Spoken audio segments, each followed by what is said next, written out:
The credit monitoring alert hit my phone at 2:47 a.m., and the address listed wasn't mine. Master Sergeant Zachary Salazar here, 32 years old, Army infantry deployed at Bagram Airfield, Afghanistan. Been overseas for 8 months now. The notification glowed on my iPhone screen in the darkness of my bunk. New credit inquiry. Auto loan application. Approved for $43,000. I sat up. Checked the address again. Some apartment complex in Phoenix, Arizona. Never lived there. Never been there except passing through Sky Harbor Airport. The inquiry showed my social security number, my date of birth, my full legal name spelled correctly. But the address was wrong. Dead wrong. I opened my banking app. Account balance looked normal. No unusual transactions. Checked my credit card statements. Nothing suspicious there either. But that auto loan inquiry bothered me. Someone had used my information to apply for financing. Mine was scheduled to in 4 months. I'd been planning to buy a truck when I got back stateside. Had been saving for months. This inquiry could mess up my credit score right when I needed it clean. I screenshot the alert, forwarded it to my email, made a note in my phone with the timestamp and details. Military training kicks in during situations like this. Document everything. Assume nothing. The next morning I called the credit monitoring company from the communications tent. Waited on hold for 27 minutes. Finally got through to a representative named Marcus. "Sir, I'm showing that inquiry was initiated from an online application," Marcus said. "The IP address traces back to a location in Colorado Springs, Colorado. Colorado Springs. That's where I lived before. Where my mail gets forwarded. Where my coworker Damian Reeves promised to keep an eye on things while I was gone." "Can you tell me what dealership submitted the inquiry?" I asked. "Mountain View Auto Sales. They submitted all the required documentation. Driver's license copy, proof of income, utility bills showing residence. I'd never heard of Mountain View Auto Sales. Never applied for any loan. Someone had my documents. Someone had enough information to convince a dealership I lived in Phoenix. I need to file a fraud report," I told Marcus. "Absolutely, sir. I'm starting that process now." But as I hung up the phone, a cold realization settled in my chest. Whoever did this had access to my personal documents. My mail.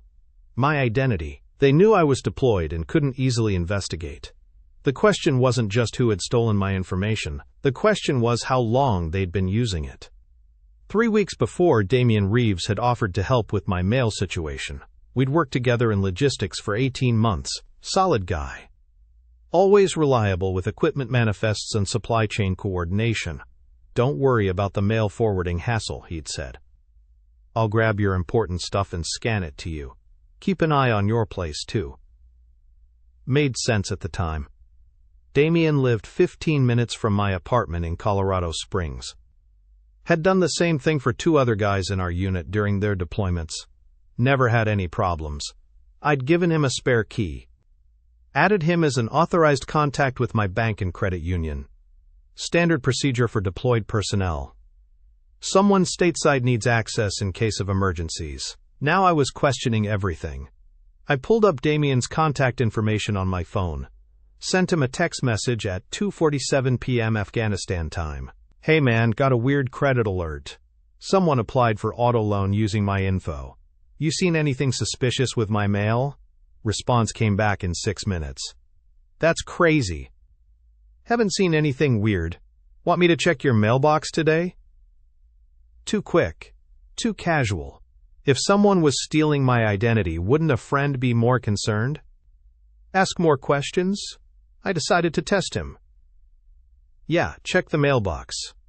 Also, can you send me photos of any bank statements or credit card offers that came in the last month?" "Sure thing, I'll swing by after work." That evening, I got 3 photos. Bank statement from my credit union. Credit card offer from Capital One. Electric bill from Colorado Springs Utilities. The bank statement looked normal, but something felt off about the photo quality. Too clean. Too perfectly centered. Like it had been photographed on a flat surface under good lighting. I zoomed in on the statement. The address line showed my apartment address in Colorado Springs. But there was a small smudge near the zip code, like someone had altered it and reprinted it. My actual bank statements always had a slight printing misalignment. This one looked too perfect. I called my credit union the next morning, waited through the automated system until I reached a human representative. I need to verify my current mailing address on file, I told her. I show your address as 2847 Desert Vista Lane, Phoenix, Arizona, 85032. Phoenix, not Colorado Springs. When was that address change submitted? Let me check. October 15th. Submitted online through our secure portal. October 15th was 6 weeks into I'd been in Afghanistan. No access to their online portal from here. Can you tell me what IP address was used for that change? I'm not able to provide that information over the phone, sir. You'd need to visit a branch or submit a written request. But I already knew. Someone had changed my address to Phoenix, probably opened a P.O. box there, been intercepting my mail for months. I hung up and immediately called my bank. Same story. Address changed to Phoenix on October 18th. 3 days after the credit union change. Then I called my credit card company. Phoenix address. Changed October 20th. Someone had systematically redirected all my financial mail to Arizona. They'd been receiving my statements, credit offers, tax documents. Everything. I pulled up my laptop and logged into every financial account I had. Started changing passwords. Enabling two-factor authentication, requesting new debit and credit cards. But the damage was already done. Someone had months of access to my personal information. They knew my account numbers, spending patterns, credit limits. They could apply for loans, open new accounts, make purchases. And they'd been careful. No obvious theft from my existing accounts. Just using my identity to build credit elsewhere. I needed help. Someone stateside who could investigate while I was stuck in Afghanistan. I called Staff Sergeant Maria Gonzalez. She was stationed at Fort Carson, about an hour from Colorado Springs. We'd served together in Iraq 3 years ago. Trusted her completely. Maria, I need a favor. Someone's been stealing my identity while I'm deployed. I think it's my coworker who's supposed to be watching my mail. Jesus, Zach, what do you need me to do? Can you drive to Phoenix? Check out this address where my mail's being forwarded. See if there's actually a residence there or just a P.O. box. Send me the details. I'll drive down this weekend. 2 days later, Maria called back. Your address is a UPS store mailbox. I talked to the manager.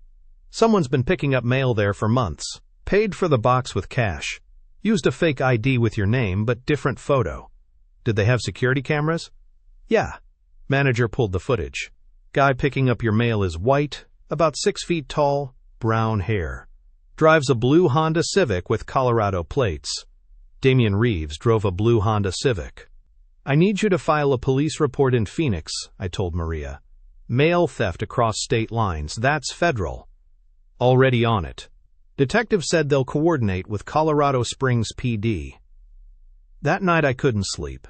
Kept thinking about all the times Damian had volunteered to help. How eager he'd been to handle my mail. How he'd insisted on being added to my emergency contact lists. He'd been planning this before I even deployed. I pulled up my phone and scrolled through our text conversations from the past 4 months, looking for clues I'd missed. Found one from November 3rd. Got some credit card offers for you. Should I just toss them? And another from November 18th. Bank statement came in. Looks normal. Want me to scan it? He'd been filtering my mail, deciding what I saw and what I didn't, keeping the important stuff for himself. The next morning I got a call from Detective Rodriguez with Phoenix PD. Mr. Salazar, we've been investigating the mail theft at the UPS store. We have video of the suspect. We also found he's been using your identity to apply for multiple loans and credit cards. How much damage are we talking about? So far we've identified $47,000 in fraudulent applications, 2 auto loans, 3 credit cards, and a personal loan. Most were denied due to your status showing on credit reports, but 2 went through. $47,000. Damien had tried to steal nearly 50 grand using my name. We need you to provide a statement and any you have. Can you do that from your current location? Yes, I'll send everything I've documented. Good. We're also coordinating with military police at your base. This involves a service member committing fraud against another service member during IDUC. That's serious business. After I hung up, I sat in my bunk staring at my phone. Damien Reeves. Guy I trusted with my entire financial life. Guy who'd volunteered to help when I needed it most. He'd been systematically stealing my identity for months, using Maya's cover, knowing I couldn't easily investigate from Afghanistan. But he'd made one critical mistake. He'd gotten greedy, applied for too many loans too quickly, triggered the credit monitoring alert that started this whole investigation. Now the authorities were closing in. And Damien had no idea his perfect plan was falling apart. Detective Rodriguez called back 3 days later with an update. We've got enough to move, but we want to catch him in the Asia. Are you willing to help with a controlled operation? What do you need me to do? Call him. Normal. Tell him you're coming home on emergency leave next week. See if he tries to rush any final applications or clean up. I agreed immediately. This was my chance to nail him completely. That evening I called Damien from the communications tent, kept my voice casual. Hey man, got some news. They're sending me home on emergency leave. Family situation, I'll be back in Phoenix next Tuesday. Oh wow, that's sudden. Everything okay? Yeah, just need to handle some stuff. Can you meet me at the apartment when I get in? Help me sort through the mail pile. Absolutely. I'll make sure everything's organized for you. Thanks. You've been a lifesaver handling all this. After I hung up, Detective Rodriguez called back within an hour. Perfect timing. We just intercepted him at the UPS store. He showed up 20 minutes after your call, trying to collect more mail. We've got him on video attempting to access your box again. Did you arrest him? Not yet. We're building the strongest case possible.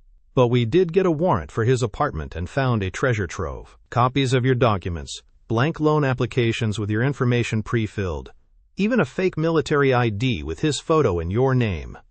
The fake military ID hit me hardest. That crossed every line possible.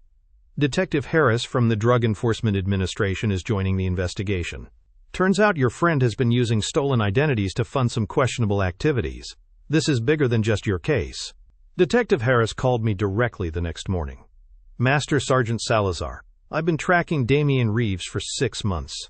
He's part of a larger identity theft ring that's been targeting deployed military personnel. Your case is the break we needed. How many others? At least 12 service members across 4 bases. Total damage exceeds $300,000. Reeves was the inside man, using his civilian job to identify targets and access their mail. My stomach dropped. 12 other soldiers dealing with this nightmare. We're planning a sting operation for when you return. Are you willing to wear a wire and meet with him? Absolutely. Good. We need him to confess on tape. Admit to the identity theft, the mail manipulation, everything. Can you handle that? I've been handling worse things for months. The plan was simple. I'd meet Damien at my apartment, get him talking about the mail situation, lead him into admitting what he'd done. Detective Harris briefed me over secure video call 2 days before my flight home. The wire is voice activated. Just have a normal conversation. Ask about specific pieces of mail. Credit card offers, bank statements. Let him explain his system. What if he gets suspicious? He won't. He thinks he's covered his tracks perfectly. Guys like this always want to brag about how clever they've been. I flew back to Phoenix on a Tuesday morning. Felt strange being back in civilian clothes after months in uniform. Detective Rodriguez met me at the airport, handed me the wire device, and went over the plan one final time. We'll have units positioned around your apartment complex. If anything goes wrong, just say the word backup and we'll move in immediately. Understood. Remember, we need him to admit to taking your mail, using your identity, and applying for loans in your name. Get specifics if you can. I drove to my apartment complex at 3 p.m. Damien was already waiting in the parking lot. "Zach, man, it's good to see you. How was the flight?" "Long. Ready to get inside and see what kind of mess I'm dealing with." We walked up to my apartment. I unlocked the door and stepped inside. Everything looked exactly the same. "So where's all this mail you've been collecting?" "Right here." He pointed to a neat stack on my kitchen counter. "Organized by date. Bills, personal stuff, junk mail." I flipped through the stack. Maybe 30 pieces total. For 4 months of mail, it seemed light. "This is everything?" "Yeah. I've been pretty good about filtering out the junk.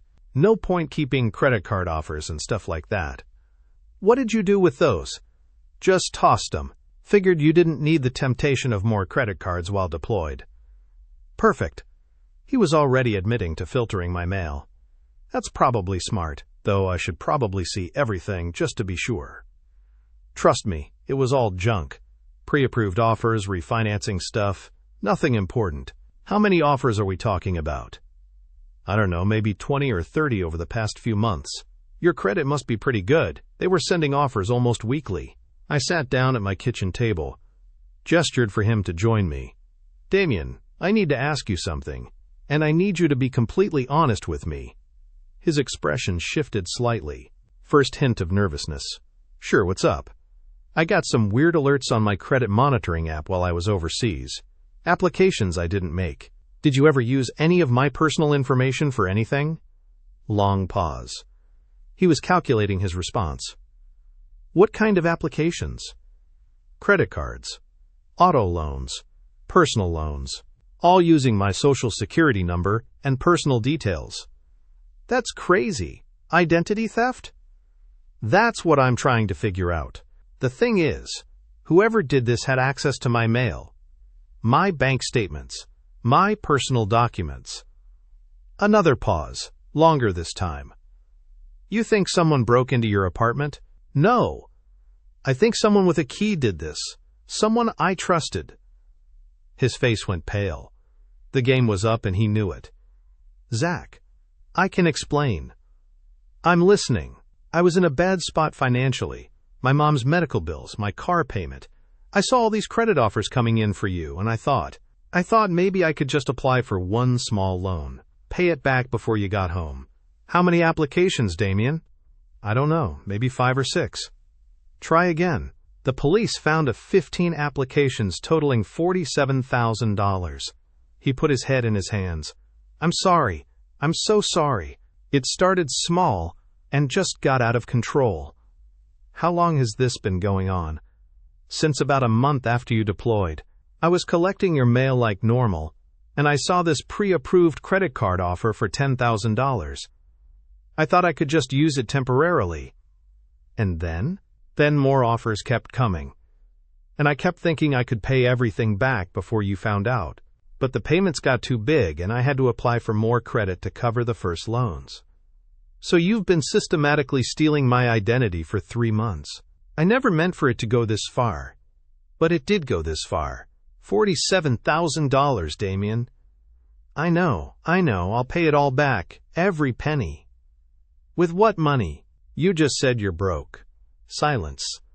"The police know everything. They have video of you at the UPS store. They found the fake documents in your apartment. They know about the other soldiers you've been targeting." His head snapped up. "Other soldiers?" "You're part of a larger ring, Damien. 12 service members. $300,000 in fraud. I don't know anything about other soldiers. The Drug Enforcement Administration thinks differently." At that moment, Detective Harris and Detective Rodriguez knocked on my apartment door. "Phoenix Police. We have a warrant." I opened the door. They walked in with 2 uniformed officers. "Damien Reeves, you're under arrest for identity theft, mail fraud, and conspiracy to commit financial fraud." They read him his rights while putting on the handcuffs. He looked at me with tears in his eyes. "Zach, I'm sorry. I never wanted to hurt you." "But you did hurt me. And 11 other soldiers who trusted people like you." They led him out of my apartment. Detective Harris stayed behind to debrief me. "Perfect confession. We got everything we needed. The wire picked up clear admissions to mail theft, identity fraud, and multiple loan applications. What happens now? He'll be charged federally. Mail fraud, identity theft, conspiracy. He's looking at 5 to 10 years minimum. And the money? We'll work with the financial institutions to reverse the fraudulent accounts. Your credit will be restored.